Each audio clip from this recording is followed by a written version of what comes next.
Ilmu fonetik adalah cabang ilmu linguistik yang mempelajari bunyi ujaran manusia, mulai dari bagaimana bunyi itu diproduksi, diproses secara fisik, hingga bagaimana bunyi itu didengar dan dipahami.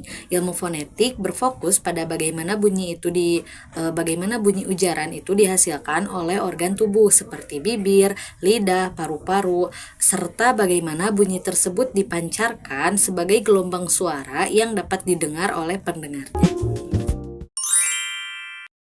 Para pakar linguistik membagi fonetik menjadi 3 bagian. Yang pertama ada fonetik artikulatoris atau ilmu as-saut an-nutqiyah.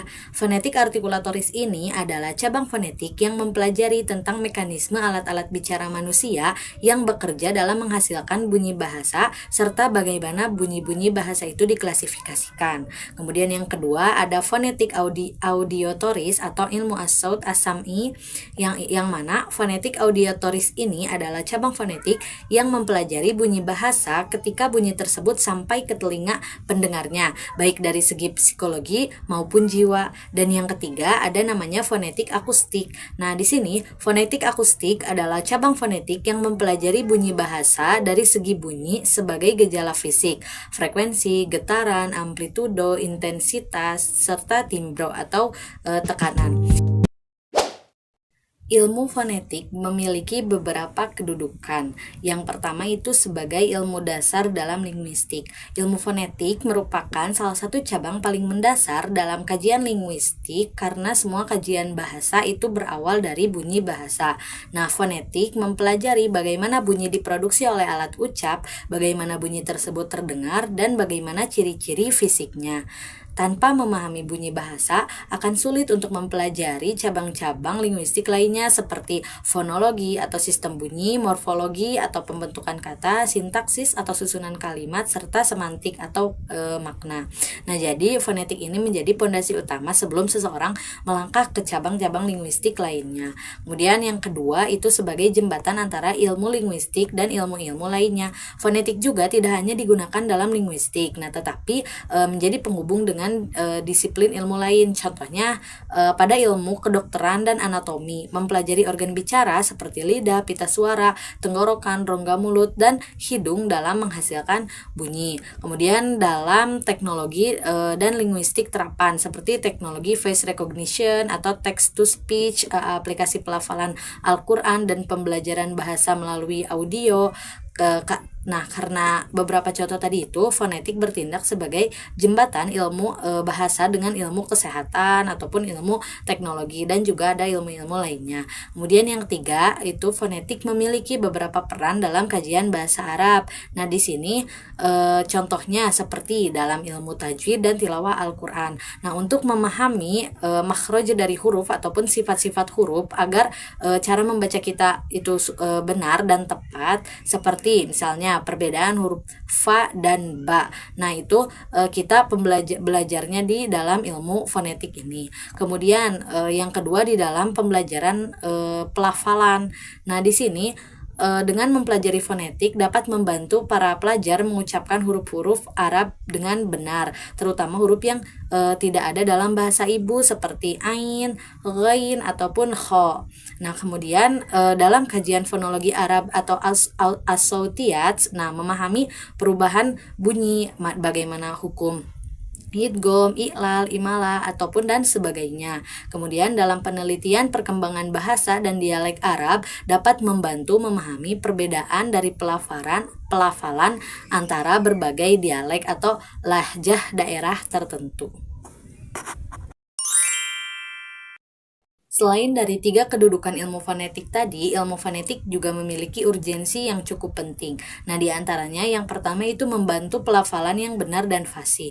Nah, ilmu fonetik mengajarkan bagaimana cara mengucapkan bunyi-bunyi bahasa secara tepat sesuai dengan posisi lidah, bibir, rongga mulut, dan juga aliran udara. Nah, dengan memahami ilmu fonetik, seseorang akan dapat membedakan gitu pelafalan yang benar dan yang salah, sehingga pengucapannya pun akan menjadi lebih jelas, fasih, dan akan akan mudah dipahami oleh orang lain yang mendengarnya. Kemudian yang kedua itu penting dalam pembelajaran bahasa asing. Dalam pembelajaran bahasa asing seringkali terdapat bunyi-bunyi yang tidak ada dalam bahasa ibu. Fonetik membantu kita untuk mengenali dan melatih pengucapan dari bunyi-bunyi tersebut. Nah, diantaranya dalam melafalkan huruf TH dalam bahasa Inggris seperti the. Nah, itu kan kita menemuinya di dalam bahasa Inggris gitu. Nah, kemudian atau huruf ain, ghain ataupun kha yang ada di dalam bahasa Arab itu perlu dilatih apalagi bagi penutur yang non Arab atau pembelajar bahasa Arab. Nah, dengan fonetik ini proses belajar bahasa akan menjadi lebih efektif dan akurat. Pelafalannya pun akan sesuai dengan bagaimana pengucapan asli dari huruf tersebut.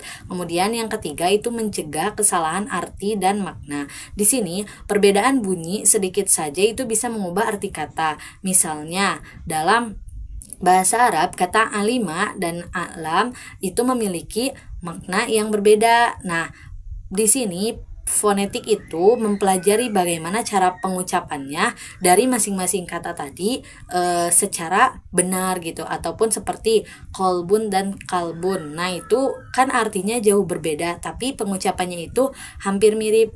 Maka dari itu fonetik ini mempelajari bagaimana cara melafalkan dua kata yang memiliki sifat hampir mirip namun berbeda gitu, dan itu pun akan berpengaruh ke makna dari kata tersebut. Nah, dengan mempelajari fonetik, pelajar itu dapat mencegah ataupun menghindari kesalahan dalam pelafalan, yang mana kesalahan itu dapat berpotensi merubah makna dari kalimat ataupun kata yang diucapkan. Kemudian bisa menimbulkan juga kesalahpahaman dalam berkomunikasi. Nah, yang keempat itu fonetik sebagai landasan ilmu tajwid dan qiraah Al-Quran. Di sini fonetik menjadi dasar dalam mempelajari tajwid, yaitu ilmu tentang cara membaca Al-Quran yang benar. Nah, ilmu ini dapat membantu memahami makhraj huruf atau tempat keluarnya huruf, sifat-sifat huruf, baik itu panjang pendeknya ataupun tebal tipisnya. Nah, kemudian tanpa memahami fonetik ini, seseorang mungkin akan kesulitan dalam membaca Al-Quran secara tepat sesuai dengan kaidahnya. Konsonan adalah kondisi penyumbatan dalam keluar pengucapannya atau bunyi bahasa yang dihasilkan dengan menghambat aliran udara pada salah satu tempat disalurkannya suara. Konsonan merupakan komponen utama dalam pembentukan bunyi dari suatu bahasa. Nah, dalam bahasa Arab yang terkenal dengan kekayaan sistem vokalnya dan ragam konsonannya, terdapat 3 vokal dasar, yaitu ada A, I, dan U yang dapat mengalami pemanjangan. Nah, selain itu di dalam bahasa Arab ada beberapa konsonan yang tidak dijumpai dalam bahasa Indonesia seperti konsonan emfatik dan konsonan faringal. Nah, sebaliknya bahasa Indonesia memiliki 5 vokal utama, yaitu A, I, U, E, dan O. Namun jumlah konsonannya relatif lebih sedikit dibandingkan dengan konsonan bahasa Arab. Nah, adapun konsonan sendiri itu diklasifikasikan berdasarkan beberapa jenis. Yang pertama itu pembagian konsonan menurut makhrajnya. Di sini terbagi lagi menjadi 11 jenis. Yang pertama itu konsonan bilabial. Di konsonan bilabial ini, konsonan didapat dengan mempertemukan kedua belah bibir yang bertindak sebagai artikulator dan titik artikulasi secara bersama-sama. Kemudian yang kedua ada namanya konsonan labiodental, di mana konsonan yang dihasilkan ini mempertemukan gigi atas sebagai titik artikulasi dan bibir bawah sebagai artikulator. Yang ketiga ada konsonan apiko-alveolar. Nah, di sini konsonan itu dihasilkan oleh ujung lidah sebagai artikulator dan lengkung kaki gigi atau alveolum sebagai artikulatoris atau artikulasi. Nah, yang keempat ada konsonan lamino-alveolar. Di sini bunyi didapat dari sentuhan ujung lidah dan pangkal gigi atau di depan gusi. Yang kelima ada konsonan dorsofilar. Di sini bunyi didapat dari menempelkan belakang lidah pada langit-langit lunak. Yang keenam itu konsonan interdental. Bunyi didapat dari meletakkan ujung lidah di antara gigi atas dan gigi bawah tanpa menutupi arus udara secara sempurna. Kemudian yang ketujuh ada konsonan frontopalatal, yaitu bunyi didapat dengan cara mempertemukan daun lidah pada langit-langit keras dan menekannya. Kemudian yang ke-8 itu ada konsonan dorso-ovular atau bunyi konsonan yang didapat dari pertemuan antara pangkal lidah dan anak-anak tekak sehingga udara terhambat secara sempurna. Kemudian yang ke-9 ada konsonan root paringal. Nah, di sini bunyi dihasilkan dengan cara mendekatkan akar lidah kepada dinding rongga tenggorokan tetapi tidak sampai menyentuhnya. Nah, kemudian yang ke-10 itu namanya konsonan glotal. Konsonan glotal yaitu didapat dengan mendekatkan dua pita suara sehingga udara dari paru-paru melewati antara akar lidah dan dinding belakang rongga kerongkongan terhambat. Kemudian yang ke-11 ada namanya konsonan mediopalatal, yaitu bunyi yang dihasilkan dengan cara menaikkan lidah bagian tengah ke arah langit-langit keras tanpa menyentuhnya. Nah, yang selanjutnya itu pembagian konsonan menurut organ bicara aktif. Di sini terdapat beberapa jenis juga. Yang pertama, ada konsonan bilabial. Di sini yang muncul dari konsonan bilabial ada huruf waw, mim, dan ba. Kemudian yang berikutnya ada konsonan labiodental. Huruf yang keluar dari konsonan ini adalah huruf fa. Kemudian yang ketiga ada konsonan apiko interdental, terdiri dari huruf do, da, dan sa. Kemudian konsonan apiko alveolar. Di sini hurufnya terdapat za, ro, sin, dan sod. Kemudian yang berikutnya ada konsonan apiko palatal, terdiri dari huruf jim dan shin. Kemudian yang ketujuh ada konsonan mediopalatal, terdiri dari huruf ya. Nah, kemudian yang kedelapan ada konsonan dorsovelar, terdiri dari huruf ho, go, dan k. Kemudian yang konsonan ovular itu terdapat huruf kof. Yang konsonan paringal itu terdiri dari huruf H dan Ain. Kemudian konsonan glotal itu terdiri dari huruf H dan A. Selanjutnya adalah pembagian konsonan menurut pengartikulasiannya. Yang pertama ada konsonan letupan. Konsonan letupan adalah bunyi yang dihasilkan ketika terdapat hambatan kuat dari organ bicara saat diartikulasikan dan tidak ada jalur keluar udara baik melalui hidung ataupun sisi kanan dan kiri mulut sehingga udara terperangkap di dalam organ bicara tersebut. Nah, kemudian yang selanjutnya organ bicara yang menghalangi itu dapat membuka jalur udara dengan cepat sehingga menghasilkan bunyi yang terdengar seperti letupan. Nah, yang kedua ada namanya konsonan geseran. Nah, di sini konsonan geseran ini adalah bunyi yang dihasilkan ketika organ bicara tidak menutup rapat sehingga memungkinkan udara mengalir dengan bebas. Kemudian yang ketiga ada konsonan gabungan. Nah, di konsonan gabungan ini adalah bunyi yang dihasilkan ketika udara dari paru-paru itu mengalami hambatan kuat dari organ bicara. Namun, saat organ bicara memberi kesempatan untuk udara mengalir, proses tersebut tidak berlangsung cepat sehingga menghasilkan bunyi yang terdengar seperti letupan. Nah, kemudian yang berikutnya adalah pembagian konsonan menurut kondisi pita suara. Dalam faktor kondisi pita suara sebagai alat artikulasi, maka konsonan terbagi menjadi konsonan bersuara dan konsonan tidak bersuara. Konsonan yang bersuara itu apabila pita suara mengalami getaran pada waktu pelafalan. Nah, kemudian yang kedua ada konsonan tidak bersuara, yaitu jika pita suaranya tidak ikut bergetar saat pelafalan dan bunyi-bunyi itu diartikulasikan. Nah, kemudian yang berikutnya adalah pembagian konsonan menurut sumber arus udara. Nah, di dalam studi fonetik bahasa Arab ini, konsonan diklasifikasikan berdasarkan arah aliran udara saat bunyi dihasilkan. Di antaranya ada konsonan dengan aliran udara keluar dan ada konsonan dengan aliran udara masuk. Nah, di konsonan aliran udara keluar ini terbentuk dari udara yang keluar dari paru-paru lalu mengalir melewati berbagai saluran pernafasan seperti tenggorokan, pita suara, rongga mulut hingga rongga hidung. Nah, proses ini menggunakan dorongan udara dari dalam tubuh untuk menciptakan bunyi. Sedangkan dalam konsonan dengan aliran udara masuk itu jenis konsonan yang dihasilkan melalui aliran udara yang bergerak dari luar ke dalam saluran tubuh. Bunyi ini dibentuk bukan udara yang keluar dari paru-paru, tapi dibentuk oleh tekanan udara yang masuk ke dalam organ bicara. Terdapat dua aspek penting dalam menganalisis bunyi bahasa. Yang pertama itu tempat keluarnya dan yang kedua itu sifat-sifatnya. Nah, adapun tempat keluarnya atau makhraj huruf atau bunyi bahasa ini dalam buku pengantar ilmu aswa terbagi ke dalam beberapa makhraj. Yang pertama itu bunyi bilabial, di mana bunyi itu dikeluarkan dengan merapatkan kedua bibir lalu meletupkannya. Di sini huruf yang keluar adalah huruf mim dan ba. Nah, kemudian yang kedua ada bunyi labiodentals di sini dengan menempelkan bibir pada ujung gigi atas. Di sini bunyi yang keluar adalah huruf fa. Kemudian yang ketiga bunyi interdentals. Di sini posisi ujung lidah berada di antara gigi bawah dan gigi atas. Di sini huruf yang keluar adalah do, sin, dan za.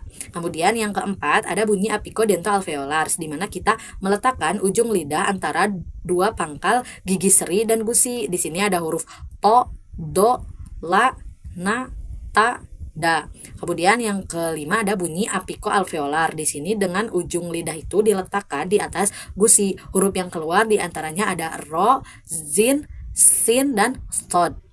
Kemudian yang keenam ada bunyi periferal atau frontopalatals. Di sini dengan bergabungnya ujung lidah dengan bagian langit-langit mulut yang keras. Ada huruf sya dan ja. Kemudian yang ketujuh ada bunyi moderasi atau centropalatals. Di sini pengucapannya itu berasal dari tengah-tengah lidah yang mengangkat ke atas pada bagian dalam mulut namun tidak sampai menyentuhnya. Huruf yang keluar itu di antaranya ada huruf ya. Kemudian yang kedelapan adalah bunyi sternum atau dorsovelars. Di sini pangkal lidah mengangkat ke atas dan mengikuti langit-langit mulut yang lunak. Contohnya seperti wau, kaf, gin, dan kho. Kemudian yang berikutnya ada bunyi sternum ovular atau dorso ovular. Di sini pangkal lidah mengangkat dan mengikuti katup nafas. Yang huruf yang keluar dari bunyi makhraj ini adalah huruf qof. Kemudian yang ke-10 adalah bunyi lingkaran ring atau rutu parinegals. Nah, di sini tenggorokan itu menyempit, kemudian mendekati akar lidah dan dinding tenggorokan tanpa menyentuhnya. Huruf yang keluar diantaranya ada huruf ain dan ha.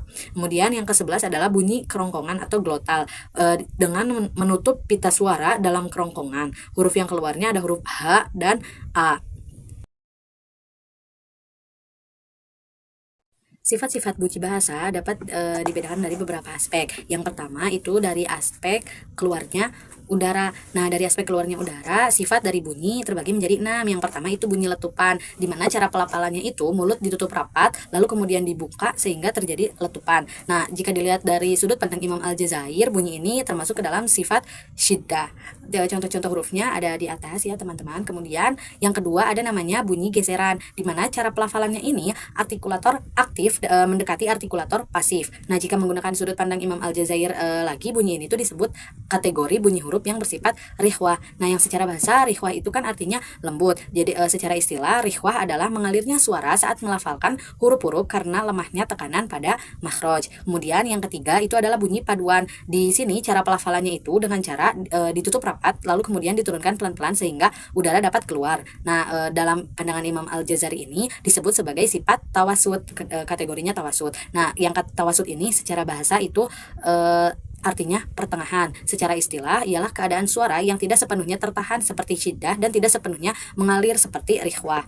Kemudian yang berikutnya ada bunyi sampingan. Di sini bunyi sampingan itu cara mengucapkannya dengan udara lewat kiri dan kanan karena lidah menyentuh alveolar atau gusi atas sebagai artikulator pasif. Nah, di sini di Imam Al-Jazari itu disebut sebagai bunyi huruf inhiraf. Dan yang kelima ada bunyi getaran. Di sini cara pelafalannya artikulator aktif mendekati artikulator pasif dengan berulang-ulang. Dalam pandangan Imam Al-Jazari, bunyi getaran ini disebut sifat takrir.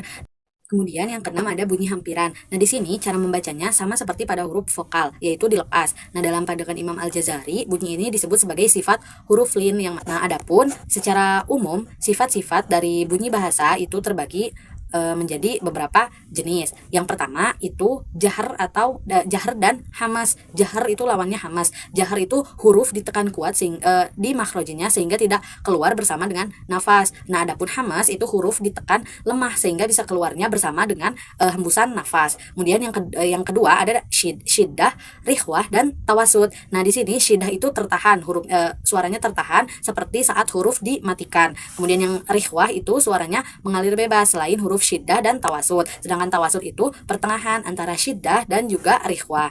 Nah, kemudian yang ketiga ada itbaq dan invito. Nah, di sini itbaq itu lidah menempel ke langit-langit hingga suaranya terkurung. Sedangkan invito itu kebalikannya. Dan contohnya itu yang itbaq ada huruf do, to, do, dan so. Kemudian yang keempat ada istilah dan inhifad. Nah, di istilah itu lidah terangkat ke langit-langit atas.